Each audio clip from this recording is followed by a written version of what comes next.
In this episode of Food Finders, we'll be exploring the cuisine of the second smallest dialect group in Singapore, Hakka cuisine. There's really not many authentic Hakka stalls left, so where are they? Food Finders!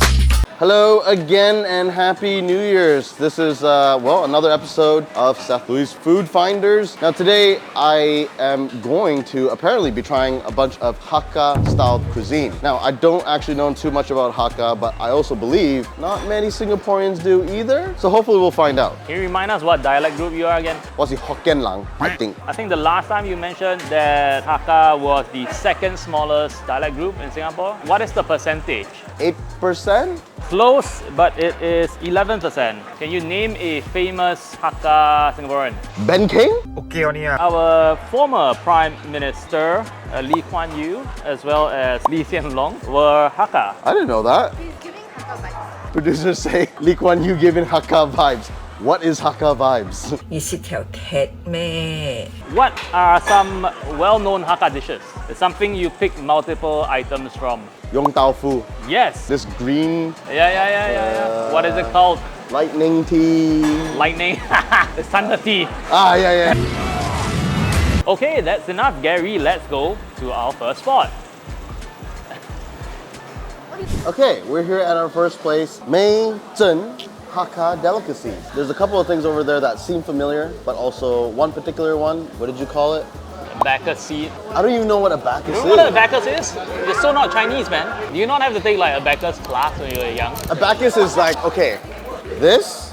Yeah, this is abacus. Now that you mention, I was like, abacus, it sounds like a...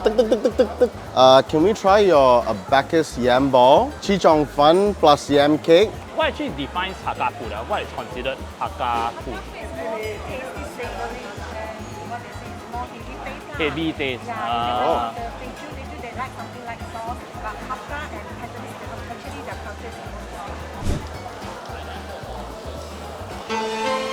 One thing I've noticed actually is it looks really heavy. There's actually very little protein here. All of it is starchy, a lot of these shallots. They seem to use a lot of the similar ingredients, but just preparation differently. And then we have the sun kueh with the taro skin. The sauce on this particular one for the yam cake is made from black bean, which is very different from what I know back home in Penang. We use a lot of Hakka. It's a lot more starchy and more of like a molasses thick sauce, and this is very watery. Okay, so let's jump in. I want to try the abacus ones. We got fried shallots, there's a mushroom sauce, and then some spring onions.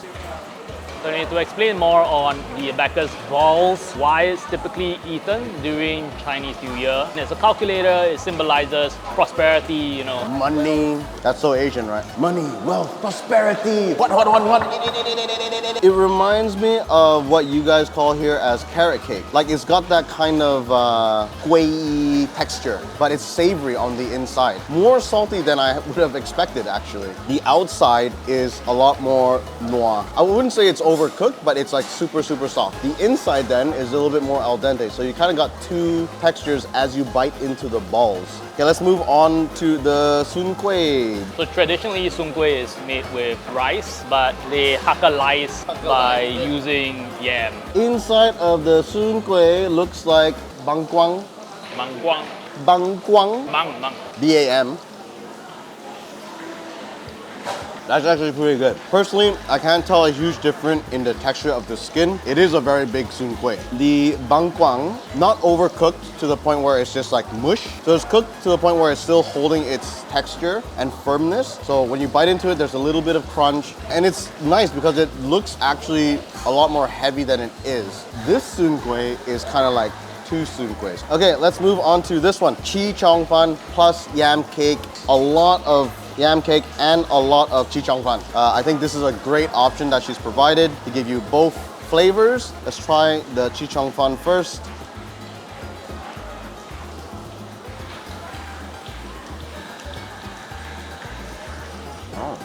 Okay, actually tastes similar to the version I was talking about earlier with the Hakka, but it's lighter. It's sweet, but it's not like a sugary sweet. You get a little bit of that black bean saltiness, and then this Hakka flavor. Now let's go with the yam cake.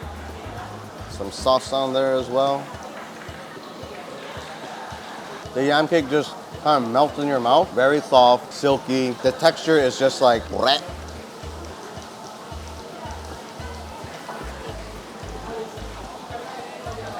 Once it all goes in your mouth, it's all soft. But you do get a slight different, like the yam flavor, which got a little bit more savoriness to it. And then you got the chong fan, which is a little bit more lighter. If you actually dig inside the yam cake, you'll find chunks of actual taro. And this is the white flesh with purple dot taro style. And the actual bulk of this dish is more of like a flour or tapioca flour type thing mixed with like dried shrimp and all that. Gets cooked, you put a little bit of the fresh whole taros in there, and then you spread it like a paste, and then as it cools, then you get this more firm version. Out of these three, my favorite, the moment I popped the half piece in my mouth, I was like, I think it's very generous. I think the price point is really nice. We're gonna go try out more places, see how those places differ flavor-wise with this stuff of like delicacies. And we're here reporting somewhere in Geylang. Thunderbolt Tea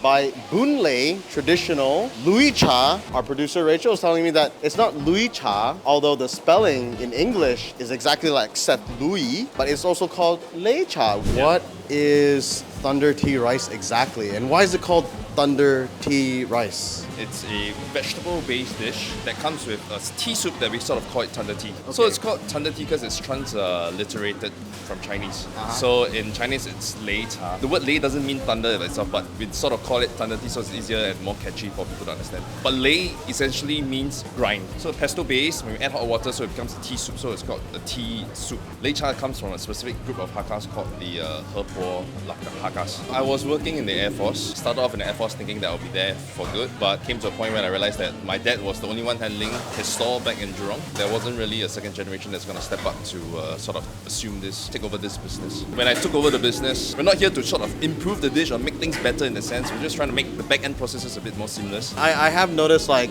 no MSG. Uncle Rogers would not approve, but Hiya! So we're here with the Thunder Tea rice. From what I can see, a Chinese healthy version of bibimbap. So I realized that the story that Tix told us about the invention of Thunder Tea rice is a bit different from what we Googled. According to Google, it was the pestle sound that sounds like thunder. Both could be right, I'm not super sure. Let the internet decide. So we got some long beans, chai paw, some pickled radish, peanuts. We got a little bit of fried leek somewhere here with a little bit of dried shrimp and tofu. So you can see it is like quite healthy in the fact that, you know, it's a lot of vegetables, brown rice and all that. Mix, mix, mix, mix, mix, mix. I would say very generous. It's like probably more vegetables than it is rice. So now we have a mixed version. Is it traditionally you pour the soup into the rice or eat separately? Try it both ways. Both ways. There's a lot of texture going on in this singular bite. The typical chai paw crunch, it ultimately tastes healthy. Also got a little bit of wok hei, I believe, because like somewhere in here there is like some of that friedness. It's really good. It's like a really healthy version of a fried rice. The tea itself, it's got a nutty, herbally flavor to it. It actually kind of tastes a bit pesto-y. It's a very, very unique flavored soup altogether. And what I do also like that, way more veg than rice. But it's just like a lot of texture going on. Sure. I really like the mixture of this. I understand this is gonna be like mix it less healthy, but it gives like the saltiness. If you eat all of it together, the pork is super tender, the outside is crispy, but not overly crispy as well.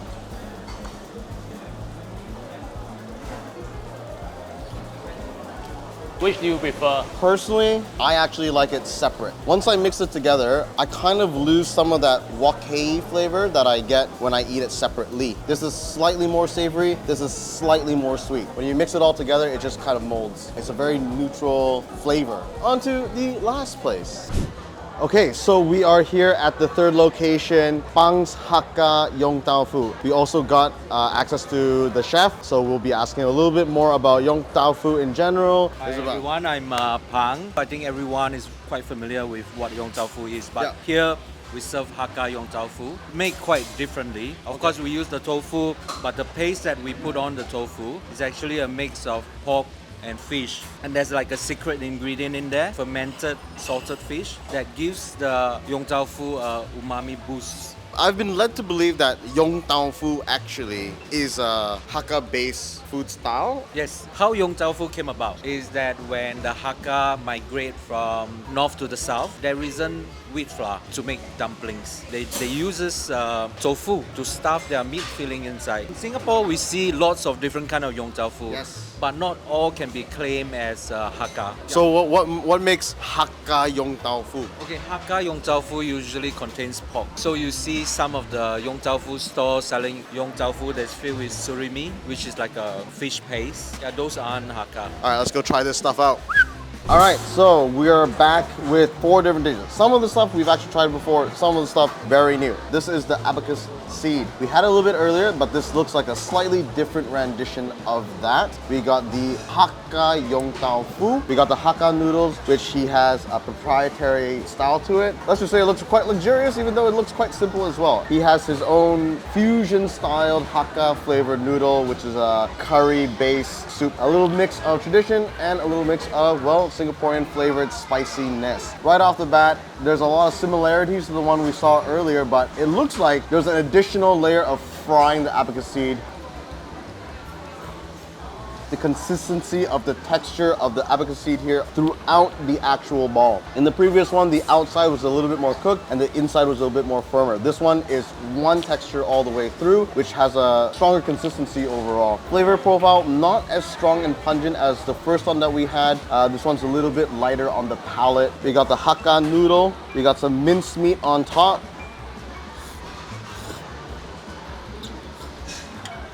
So, this is awesome. Very, very good. Noodles are spongy, Q, very luxurious. Despite the look of it, like it doesn't have that dark sauce, it's very savory. If you definitely like that pork lard flavor, Tony, I know you love that. On to the Yong Tau Fu. Good balance of sweet, savory. The broth is very sweet, more flavorful than your average Yong Tau Fu. We have radish, we have your standard fish ball, bits of minced meat. The biggest thing I learned today was that I usually go to Yong Tau Fu places because it's like, oh, that's probably the healthiest thing I can eat right now. And usually you get all the selections that you want, right? Okay, soup base, nothing really special. So far, this is probably the best Yong Tau Fu I've had. Chef Pang is culinary trained. He has added that restaurant quality expectation into the food. He has specifically curated everything in here, which is why he doesn't allow you to pick what you want. And the one dumpling that I tried, the seasoning in the pork meat, it's really different. Pork itself without the extra sauce has a lot of flavor in it already. I could tell just by the soup itself, it's not normal Yong Tau Fu. Every single piece, you're getting a little bit of something different, a little bit of different texture, slightly different flavor. It's quite fun. Got no real complaints actually. It's really good. Let's move on to the fusion. Looking at this, you're gonna get a little bit of everything. You got the Hakka noodles, you got bits of the Yong Tau Fu, and then you have the Singaporean curry sauce.